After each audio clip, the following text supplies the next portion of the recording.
ये सवाल SSC CPO में आया था। एक बार आप ध्यान से सवाल को पढ़ना।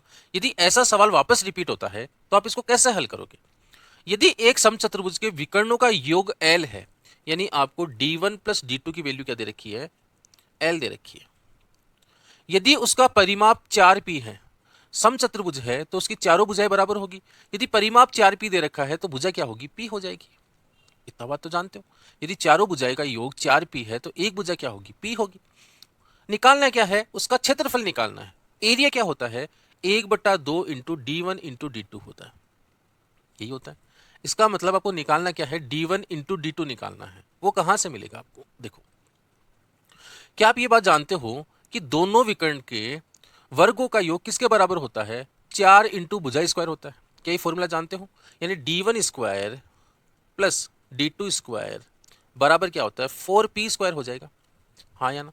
ये बात तो जानते हो क्या कि दोनों जो विकर्ण हैं उनका स्क्वायर का योग किसके बराबर होता है? 4 इंटू भुजा स्क्वायर के बराबर होता है। तो ये डायरेक्ट मैंने फॉर्मूला लिख लिया।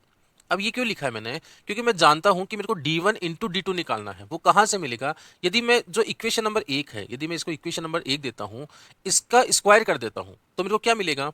d1 square plus d2 square plus 2d1 d2 बराबर l स्क्वायर। क्या यही मिलेगा मेरे को? क्या मिलेगा? d1 square plus d2 square plus 2d1 d2 बराबर l स्क्वायर।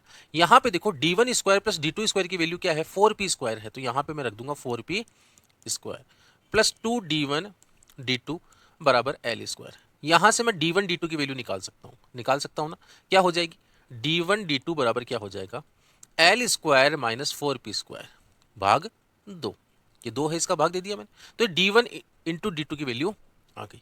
अब मेरे को निकालना क्या है? 1/2 d1 d2 की वैल्यू निकालनी है। यानी मैं यदि इसको 1/2 से गुणा करूंगा तो इसको भी 1/2 से गुणा करूंगा, तो ये कितना हो गया? 1/4 हो गया। यही आपका उत्तर आ गया। कौन सा? ये आपका बी नंबर का ऑप्शन करेक्ट है।